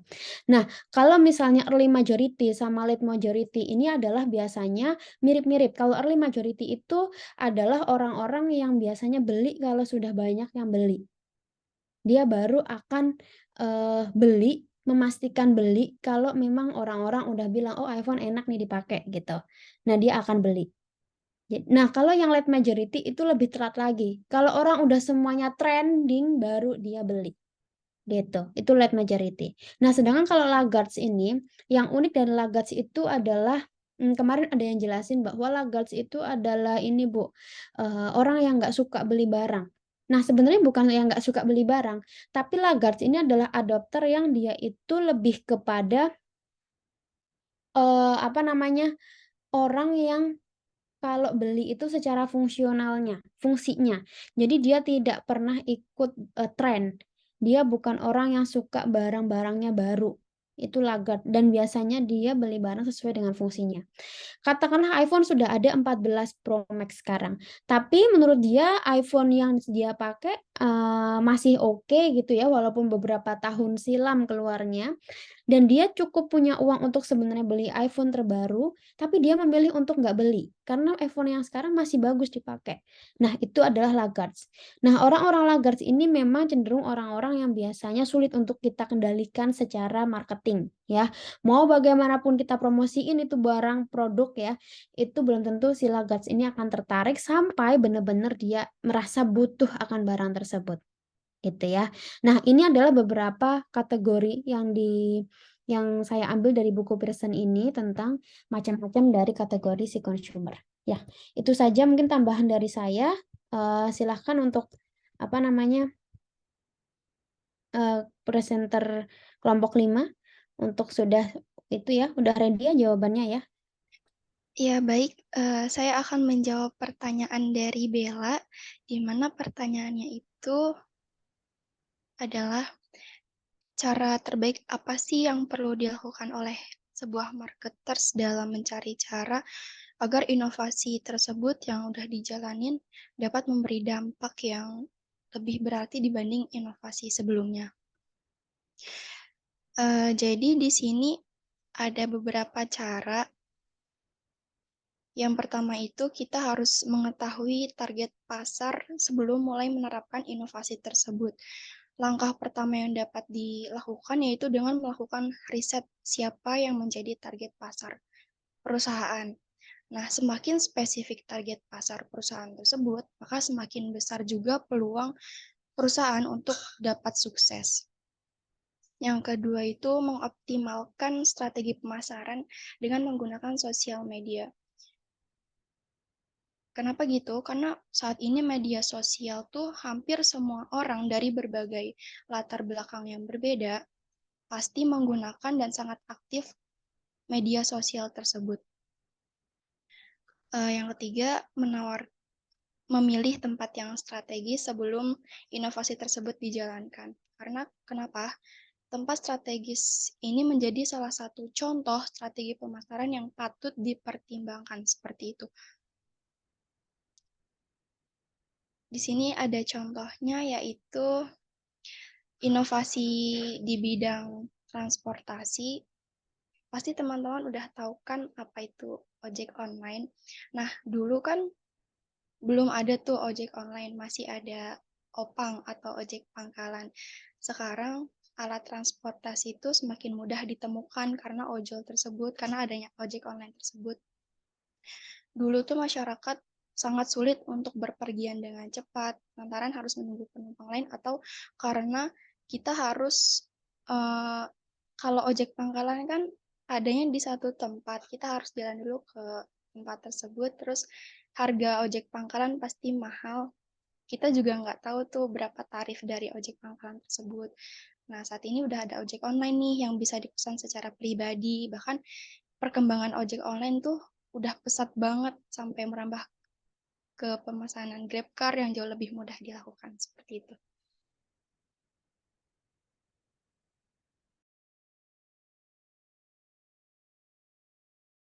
Untuk Bella, apakah pertanyaannya sudah terjawab? Menjawab sekali, terima kasih. Oke, lanjut Mel. Oke, Siapa lagi? saya ingin menjawab dari pertanyaan Jenny itu. Saya ulang dulu soalnya, menurut kelompok kalian, pembuatan logo dalam suatu nama brand F&B itu perlu disesuaikan sama target customer atau tidak? Karena kan biasanya kalau UMKM yang masih awal banget punya stiker logo yang ada nomor telepon, alamat gitu, beda sama dengan logo brand PHD yang simpel aja gitu. Oke.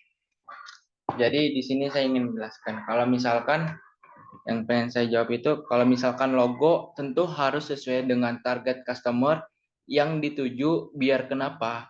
Biar audiens atau target kita merasa relevan dengan brand atau perusahaan kita. Misalkan kita brand mainan, tujuannya siapa sih? Pasti anak-anak. Otomatis logonya yang kita buat itu seperti colorful, contohnya kayak Lego, Hot Wheels.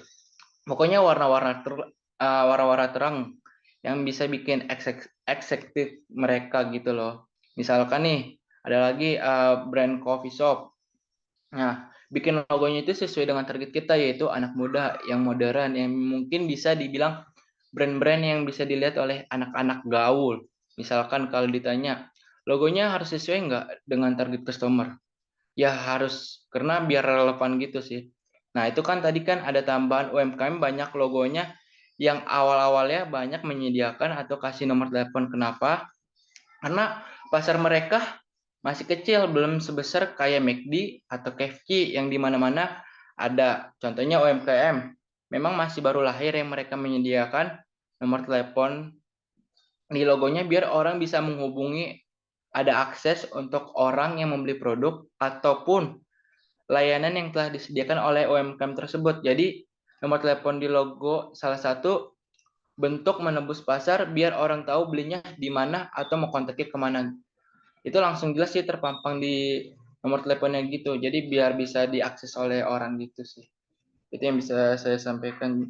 Apakah jawabannya udah bisa diterima, Jenny? Sangat terjawab. Terima kasih, Leon. Ya, sama-sama. Ya, berikutnya saya akan menjawab dari pertanyaannya Mas Jaki nih. Karena pertanyaannya tadi terlalu panjang, jadi saya langsung jawabannya aja ya. Jadi itu inovasi yang cocok untuk pemerintah adalah inovasi terus-menerus. Karena kita mengambil contoh nih aplikasi pada tahun 2022 nih milik Kementerian Kesehatan, yaitu Peduli Lindungi. Aplikasi ini membantu para masyarakat untuk mengetahui masyarakat sudah divaksin atau tidak, yang sebelumnya untuk mengetahui divaksin atau tidaknya harus membawa surat vaksin atau penanda lainnya. Karena adanya aplikasi ini, masyarakat tidak perlu lagi membawa surat dalam perjalanan kemanapun, cukup membawa smartphone aja nih untuk mengetahui masyarakat sudah divaksin dan dapat pergi kemanapun jika sudah divaksin juga nih. Jadi kesimpulannya, inovasi terus-menerus sangat dibutuhkan bagi pemerintahan Indonesia untuk memajukan kualitas negeri Indonesia. Apakah jawabannya sudah bisa memenuhi keinginan Mas Jaki? Sepertinya sudah. Oke. Terima kasih atas jawabannya. Baik, selanjutnya kami membuka pertanyaan lagi untuk Siti Khalifah. Boleh untuk bertanya? Oke, terima kasih kesempatan untuk bertanya. Bagaimana perusahaan dapat mengatasi risiko kegagalan produk baru dan apa yang dapat dilakukan perusahaan jika produk baru tersebut tidak berhasil? Terima kasih.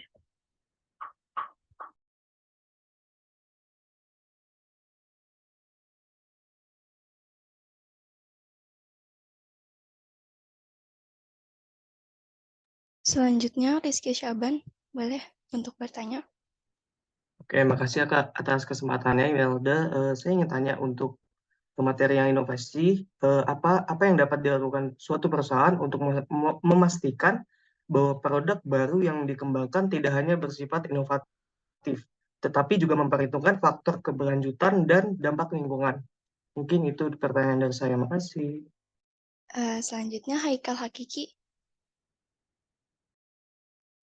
Oke, terima kasih kesempatannya. Saya izin bertanya mengenai manajemen produk digital. Apakah peranan manajemen produk digital dapat mempengaruhi kepuasan para pengguna dan apa yang harus dilakukan oleh perusahaan agar para pengguna merasa puas terhadap manajemen produk digital mereka? Terima kasih. Baik, terima kasih untuk pertanyaannya. Kami tampung terlebih dahulu ya. Oke, mungkin pertanyaan yang pertama bisa mulai dijawab.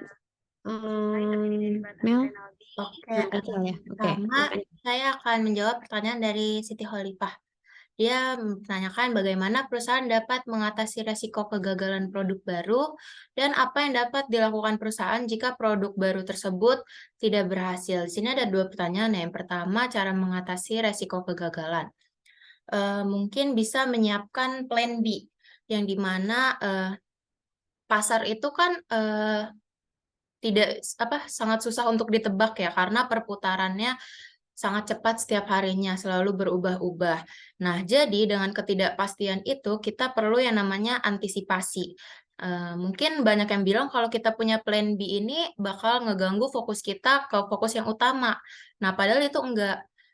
Coba dibayangin kalau kita punya satu plan aja, terus kita taruh semua kefokusan kita di situ. Terus tiba-tiba plan yang kita ini nggak sesuai sama yang kita mau, hancur, berantakan. Nah, jadi mungkin kita bisa langsung jatuh banget atau bisa dibilang bangkrut ya.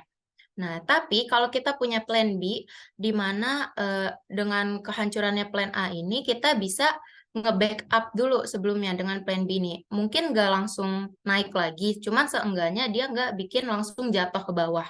Seperti itu.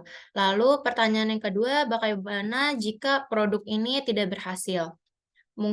Yang pertama, pastinya kita akan melakukan riset ulang. Dari sini kita bisa lihat sebenarnya kesalahannya ini ada di mana. Ada di masa produksinya kah? Atau ada di target pasarnya? Atau mungkin ada di strategi pemasarannya. Misal kalau kesalahannya ada di masa produksi, mungkin kita bisa lebih memaksimalkan produksinya itu, terus melakukan cross-check secara berkala. Lalu kalau misal kesalahannya ada di target pasar, kita bisa kembali nih menganalisis sebenarnya kebutuhan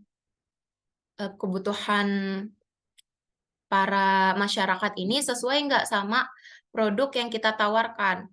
Seperti itu. Terus untuk permasalahan pada masa strategi pemasaran itu bisa kita memberi penawaran yang lebih unik. Misalnya kalau kalian pasti semuanya udah pernah ke Guardian ya. Nah, di Guardian ini kan mereka sering kasih harga, tapi kalau kita nambah 1.000, kita bisa dapat 2 produk. Jadi kayak buy one get two, ya kan? Seperti itu. Nah, dari situ mungkin banyak yang bilang kalau itu sebenarnya bakar uang. Kayak perusahaan itu ngebakar uang. Sebenarnya bakar uang di sini tuh bisa jadi opsi yang paling populer untuk para perusahaan. Di mana dengan bakar uang tersebut, kita bisa nih naikin branding kita juga. Kayak misalnya, kalau gue mau belanja, gue mau ke Guardian aja deh, cuman nambah 1.000 bisa dapat 2, kayak gitu. Misal juga promo-promo kayak ada di Shopee. Cuman yang sekarang yang lagi rame banget itu kan namanya TikTok Shop ya, dimana di situ promonya tuh gila-gilaan banget, gratis ongkir, potongan harga. Jadi kayak sekarang tuh kalau mau belanja, gue mau belanja di TikTok Shop aja deh, soalnya lebih murah. Nah, dari persepsi seperti itu, kita bisa narik customer untuk balik lagi belanja ke kita, seperti itu. Apakah terjawab, Siti Khalifah? Sudah terjawab. Terima kasih, Rahel. Iya, terima kasih. Selanjutnya saya akan menjawab pertanyaan dari Rizky. Pertanyaannya, apa yang dapat dilakukan perusahaan untuk memastikan bahwa produk baru yang dikembangkan tidak hanya bersifat inovatif, tapi juga memperhitungkan faktor keberlanjutan dan dampak lingkungan. Jadi menurut saya kayak ada beberapa hal yang bisa dilakukan oleh perusahaan-perusahaan ini. Yang pertama itu melakukan analisis mengenai dampak lingkungan. Perusahaan bisa melakukan penilaian dampak lingkungan terhadap produk baru yang akan dikembangkan, termasuk pada tahap desain dan produksi. Hal ini dapat membantu perusahaan mengidentifikasi dan mengurangi dampak lingkungan yang mungkin akan ditimbulkan oleh produk baru. Selanjutnya, yaitu menggunakan bahan baku yang ramah lingkungan. Perusahaan dapat menggunakan bahan baku yang lebih ramah lingkungan dan berkelanjutan dalam produksi produk barunya. Contohnya mengurangi penggunaan bahan kimia, memilih bahan yang mudah didaur ulang, atau memilih bahan dari sumber-sumber yang terbarukan. Selanjutnya yaitu mengurangi limbah dan emisi. Perusahaan dapat memastikan bahwa proses produksi produk baru menghasilkan limbah dan emisi yang lebih sedikit. Hal ini dapat dilakukan dengan mengadopsi teknologi yang lebih efisien dan memperbaiki proses produksi yang ada. Selanjutnya, yaitu perusahaan dapat mendorong penggunaan produk yang bertanggung jawab dan berkelanjutan, seperti produk yang mudah didaur ulang atau memiliki umur pakai yang lebih lama. Hal ini dapat membantu perusahaan untuk memastikan bahwa produk baru yang dikembangkan memiliki dampak lingkungan yang lebih positif. Dengan mengambil langkah-langkah ini, perusahaan kayak bisa memastikan bahwa produk baru yang dikembangkan tidak hanya inovatif, tetapi juga memperhitungkan faktor keberlanjutan dan dampak dari lingkungan itu sendiri. Hal ini juga bisa membantu perusahaan untuk menciptakan produk yang bertanggung jawab dan berkelanjutan dalam jangka panjang. Bagaimana, Rizky? Oke, terima kasih.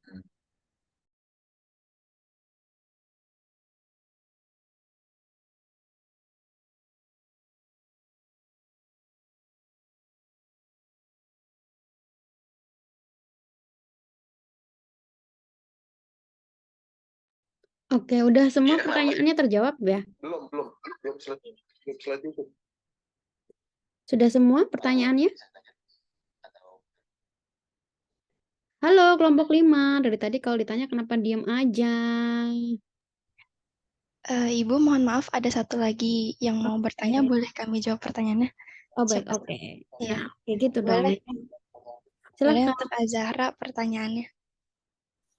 Baik, terima kasih sebelumnya kepada kelompok 5 yang telah mempersilahkan saya untuk bertanya. Perkenalkan, nama saya Azahra Putri Dempuni.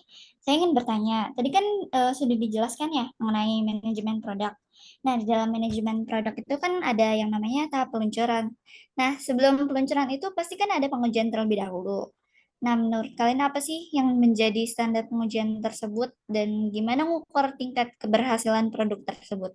Terima kasih. Baik, mungkin ada rekan kami yang ingin langsung menjawab. Oke, saya akan menjawab pertanyaan dari Haikal tadi.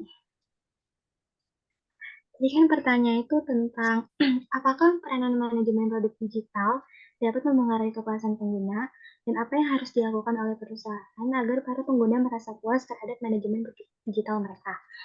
Nah, untuk pertanyaan yang pertama itu, iya, karena mungkin aja manajemen produk digital itu lebih efisien untuk pengguna. Nah, untuk mengetahui itu, bisa dibuat kuesioner tentang kepuasan pelanggan, agar perusahaan tahu apakah manajemen produk digital mereka itu disukai pelanggan atau tidak. Selanjutnya mungkin ada yang ingin menjawab pertanyaan dari Azahra. Baik, saya akan menjawab pertanyaan Azahra. Dalam manajemen produk itu kan ada tahap peluncuran produk. Nah, sebelumnya peluncuran itu pasti akan ada pengujian terlebih dahulu. Apa yang menjadi standar pengujian tersebut dan bagaimana mengukur tingkat keberhasilan produk tersebut? Jawabannya, tahap uji coba produk sebelum meluncurkan sangat penting dalam manajemen produk, karena dapat membantu memastikan kualitas dan kesesuaian produk dengan kebutuhan pengguna. Ada beberapa standar yang digunakan dalam pengujian produk. Di antara lainnya, yang pertama itu fungsionalitas. Menguji apakah produk dapat berfungsi sebagaimana mestinya. Apakah semuanya bekerja dengan baik dan tidak ada masalah yang muncul. Lalu yang kedua itu performa. Menguji kecepatan dan stabilitas produk dalam berbagai kondisi, seperti bawa beban yang berat atau saat digunakan secara bersamaan. Lalu yang ketiga, keamanan, menguji seberapa aman produk dari ancaman keamanan. Lalu yang keempat, kemudahan pengguna, menguji seberapa mudah produk digunakan oleh pengguna, baik itu dalam hal navigasi, tampilan, atau pengaturan. Lalu yang kelima, kompatibilitas, yaitu menguji apakah produk dapat bekerja dengan baik dengan sistem operasi, perangkat keras, dan software lainnya.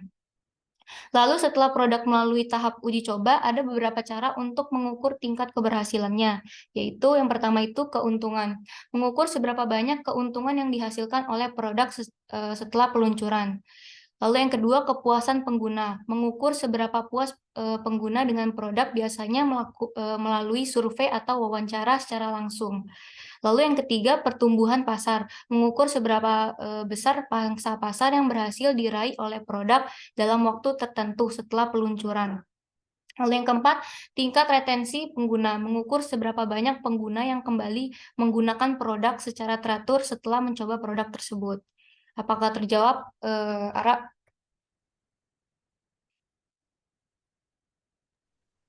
Terjawab. Terima kasih, Johara. Ya, sama-sama. Baik, sekian presentasi dan diskusi kami hari ini. Kami kelompok 5 izin undur diri, kurang lebihnya mohon maaf. Wassalamualaikum warahmatullahi wabarakatuh. Waalaikumsalam warahmatullahi wabarakatuh. Untuk materi hari ini sudah di-upload di Teams ya. Tadi saya sudah lihat juga. Terima kasih. Alhamdulillah kita sudah bahas di P yang pertama tadi produk. Nah, untuk nanti CBL-nya juga masih tentang P ini ya. Oke, ada lagi pertanyaan yang mungkin teman-teman masih ingin tanyakan? Sudah tidak ada? Oke, kalau tidak ada nanti ditunggu case dari saya, kalau nggak hari ini besok untuk dikerjakan sampai hari Minggu. Jadi minggu depan teman-teman sudah bisa fokus untuk UTS ya. Kita hari Kamis itu tanggal merah ya. Hari Kamis tanggal merah. Kalau misalnya kita geser Rabu, bisa nggak teman-teman? Ujiannya.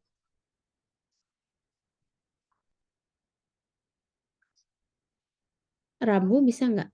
Kalau dilihat dari jadwalnya tidak ada, Bu. Nggak ada jadwal hari Rabu. Tidak ada kelas lagi. Sorry. Rabu itu kan juga libur ya. Rabu Kamis ya, nyepi ya. Iya, Bu. Kemungkinan. Oke. Kalau Jumat ada kelas nggak? Jumat ada kelas, Bu, dari pagi sampai sore. Oke. 2 matkul. Oke. Kalau Selasa terlalu cepat ya kalian ya belajarnya ya? Atau sudah siap kalau Selasa? Open book sih. Kalau Selasa mau nggak?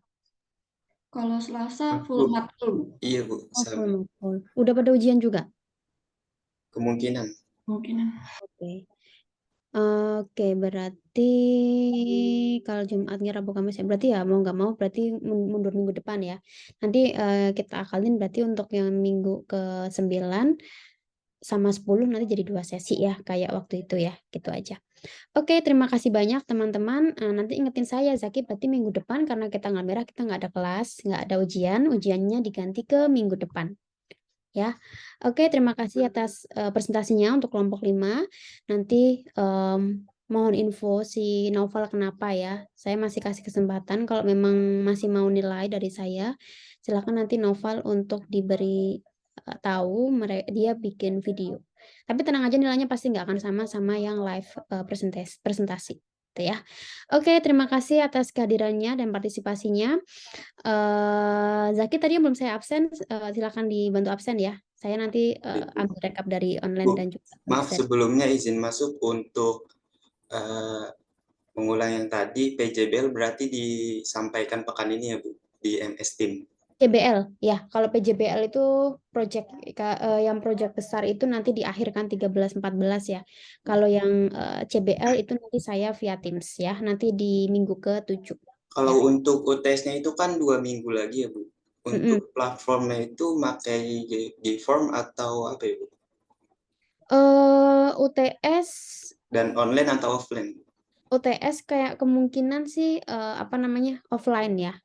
Kemungkinan offline ya, tapi open source gitu ya. Tapi nanti saya infoin lagi. Saya sebenarnya lebih enak online sih, karena kalau online saya tinggal cek Turnitin kan sebenarnya ya. Cuma nanti lihat minggu depan seperti apa ya, online atau offline. Saya belum bikin soalnya. Nanti bisa menentukan mau offline atau online. Tapi open source biasanya kalau dari saya. Oke, terima kasih teman-teman semua. Selamat siang, sampai jumpa UTS ya. Assalamualaikum warahmatullahi wabarakatuh. Waalaikumsalam warahmatullahi wabarakatuh. Terima kasih banyak. Terima kasih Bu. Saya Livia.